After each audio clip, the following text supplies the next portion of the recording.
Kepenuhan Roh Kudus adalah kehendak Tuhan bagi setiap orang percaya. Mari kita membaca di dalam Kisah Para Rasul pasal yang kedua, ayat 1 sampai ayat yang keempat. Ketika tiba hari Pentakosta, semua orang percaya berkumpul di satu tempat.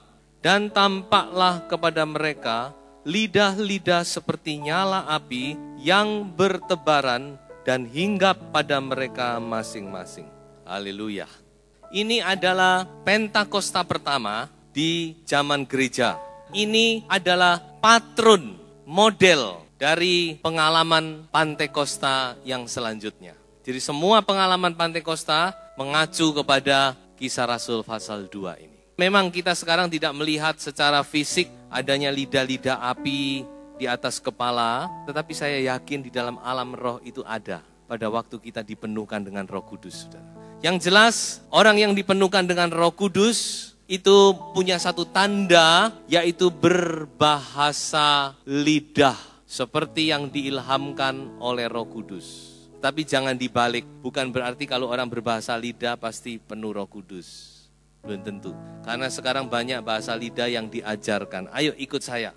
Jadi saudara-saudara jangan dibalik. Tetapi orang yang dipenuhkan Roh Kudus, dia punya satu tanda, yaitu dari dalam mengalir aliran-aliran air hidup. Dari dalam kita ada gerakan menggerakkan lidah kita untuk berbicara dalam bahasa-bahasa yang diberikan oleh Roh Kudus.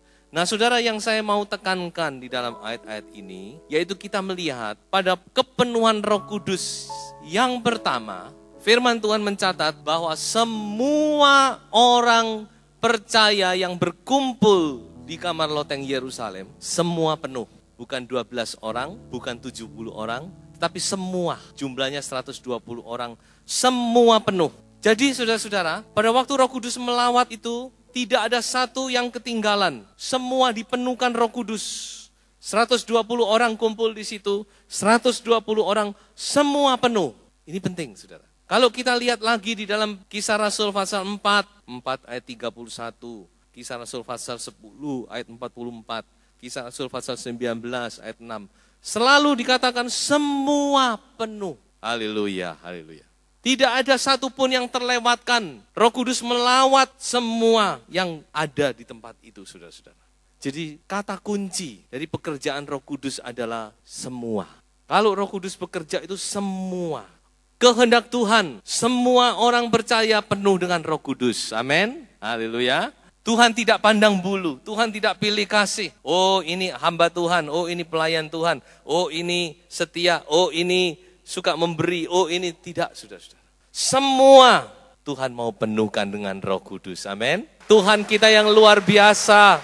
Kalau Tuhan mau melawat, bukan hanya orang lain, tetapi saya juga dilawat oleh Tuhan. Saudara harus punya keyakinan penuh. Roh Kudus itu bukan untuk orang lain, tetapi untuk saya, untuk saudara pribadi. Semua Tuhan mau penuhkan. Sekarang kita akan melihat beberapa ayat lagi di dalam Lukas pasal 11. Ayat 9 sampai ayat yang ke-13. Oleh karena itu, aku berkata kepadamu, mintalah, maka akan diberikan kepadamu. Carilah, maka kamu akan mendapat.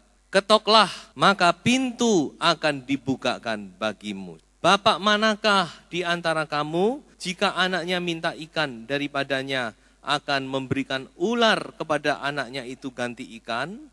Jadi jika kamu yang jahat tahu memberi pemberian yang baik kepada anak-anakmu, apalagi Bapakmu yang di sorga, Ia akan memberikan Roh Kudus kepada mereka yang meminta kepadanya. Haleluya. Kembali kita melihat janji Tuhan tentang Roh Kudus.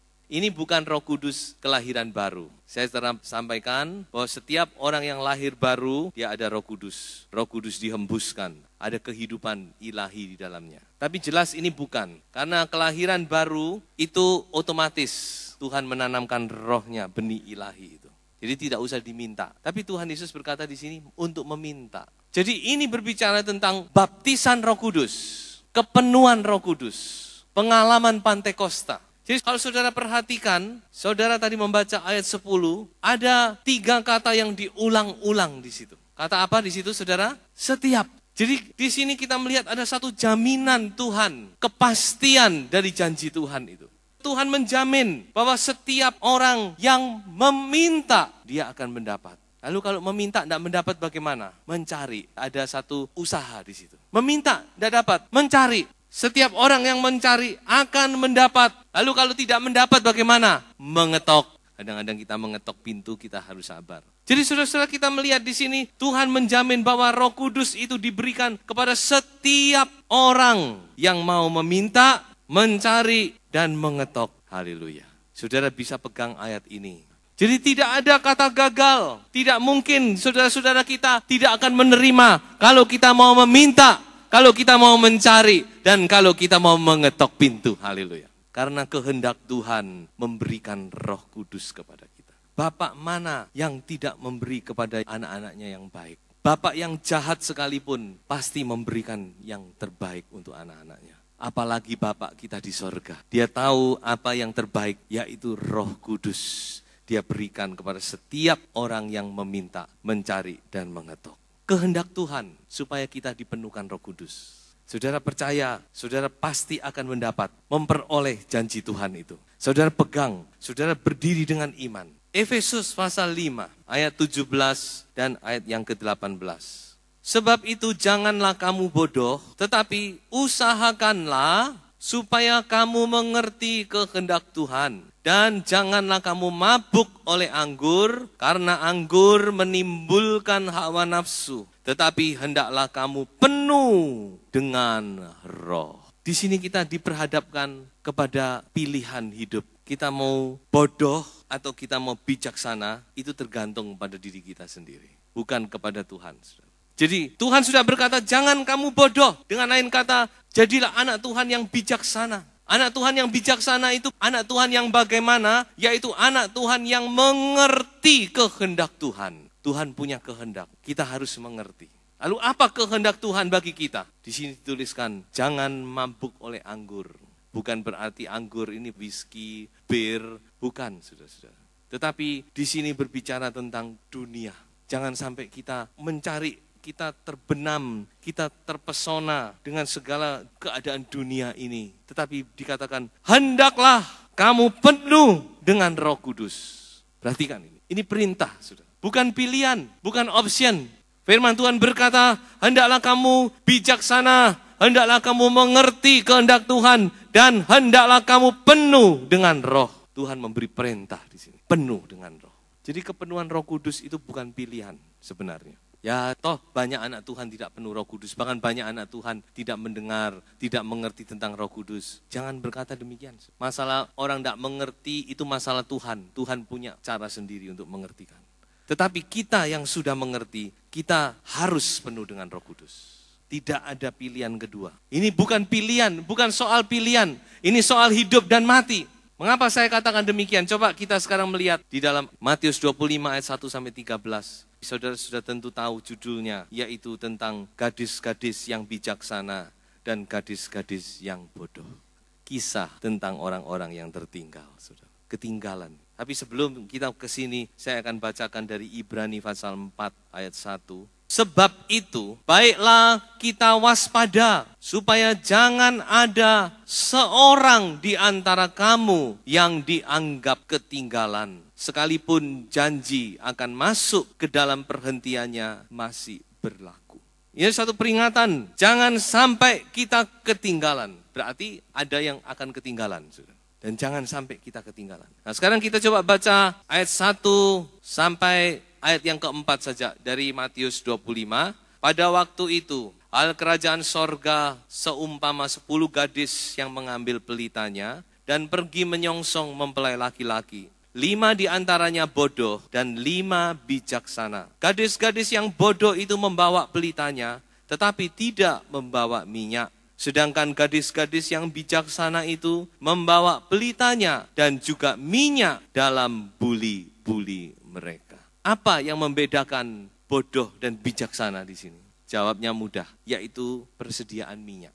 Yang bodoh tidak membawa minyak, yang bijaksana dia membawa minyak dan pelita. Kalau saudara baca di dalam terjemahan lain, bukan pelita dan minyak, tetapi dikatakan membawa minyak dan pelita. Jadi minyaknya yang terutama, yang ditekankan. Percuma kita bawa pelita kalau tidak ada minyak, saudara-saudara. Percuma punya mobil bagus, tidak ada bensin. Ya toh? Jadi minyak ini penting. Minyak inilah yang membedakan antara gadis yang bijak dengan yang bodoh.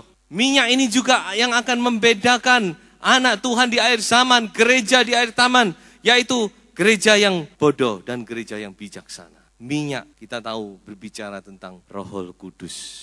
Tidak ada lain, minyak itu Roh Kudus. Bagaimana kita menilai sikap 5 anak darah yang bodoh ini? Bagaimana kita menerangkan sikap ini? Kalau saudara baca dan saudara renungkan, saya bisa katakan sikap 5 anak darah yang bodoh ini. Ada beberapa kata yang saya mungkin katakan, mungkin bisa memberikan gambaran. Sikap 5 anak darah yang bodoh ini acuh tak acuh. Penuh ya boleh, enggak penuh ya enggak apa-apa. Mereka tidak merasa penting membawa minyak. Bawa ya boleh, tidak bawa pun tidak masalah. Toh nanti gampang bisa cari. Gampang no saudara-saudara. Malas, tidak siap sedia. Kalau tidak kepepet, tidak bergerak. Tidak mau membayar harga. Kita mengerti tentang hal ini. Jangan sampai kita mengambil sikap yang demikian. Saudara-saudara mari, firman Tuhan sudah jelas mengatakan, di akhir zaman akan ada orang-orang yang ketinggalan. Akan ada orang yang tertinggal. Tidak masuk ke dalam perjamuan kawin anak domba. Tidak masuk dalam kesenangan Tuhan. Mereka akan tertinggal, masuk ke dalam kegelapan yang paling gelap. Kalau itu berbicara tentang masa antikris, maka 5 anak darah yang bodoh ini dia akan tertinggal dan mengalami kegelapan masa antikris. Dan itu dibedakan hanya masalah minyak, tidak membawa minyak. Pada saatnya mereka bisa beli minyak, pada saatnya mereka bisa mencari minyak, mereka abaikan. Ketika mereka butuh, mereka beli, sudah ketinggalan, gak nutut. Tuhan itu sudah datang dan yang bijaksana masuk ke dalam pesta pernikahan itu. Haleluya. Jadi saudara-saudara kita sudah melihat dari ayat-ayat yang kita sudah baca, kita sudah ikuti kesimpulan bahwa kepenuhan Roh Kudus itu jelas adalah kehendak Tuhan bagi setiap orang percaya. Tidak ada perkecualian. Sebab itu jangan sampai kita sebagai gereja di akhir zaman, kita tidak penuh dengan Roh Kudus. Jangan sampai. Bagi saudara yang sudah dipenuhkan, saudara jangan berhenti. Karena Tuhan masih mempunyai pengalaman-pengalaman yang luar biasa yang akan membawa saudara dalam kepenuhan Roh Kudus ini. Salah satunya adalah karunia-karunia Roh Kudus. Tuhan akan nyatakan itu. Tapi bagi saudara yang belum dipenuhkan, mari kita terus meminta, mencari, dan mengetok. Sampai kita mendapat. Jangan berhenti, saudara. Percayalah bahwa pengalaman itu adalah juga milik saudara. Kepenuhan Roh Kudus adalah bagi saudara. Terutama kita gereja yang ada di akhir zaman ini. Kita tidak mau ketinggalan. Kita mau mengalami sepenuhnya janji-janji Tuhan yang luar biasa ini. Saya akan bacakan satu ayat di dalam Kisah 27 ayat 33. Ketika hari menjelang siang, Paulus mengajak semua orang untuk makan. Katanya, sudah 14 hari lamanya kamu menanti-nanti saja, menahan lapar dan tidak makan apa-apa. Karena itu aku menasehati kamu supaya kamu makan dahulu. Hal itu perlu untuk keselamatanmu. Tidak seorang pun di antara kamu akan kehilangan sehelai pun dari rambut kepalanya.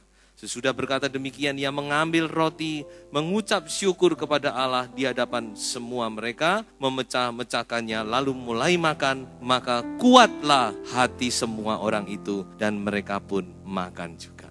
Kita butuh tubuh dan darah Yesus, supaya kita kuat, kita maju terus, menjadi umat-umat pemenang di akhir zaman ini, untuk memuliakan Tuhan kita Yesus Kristus. Haleluya, Tuhan memberkati saudara semua.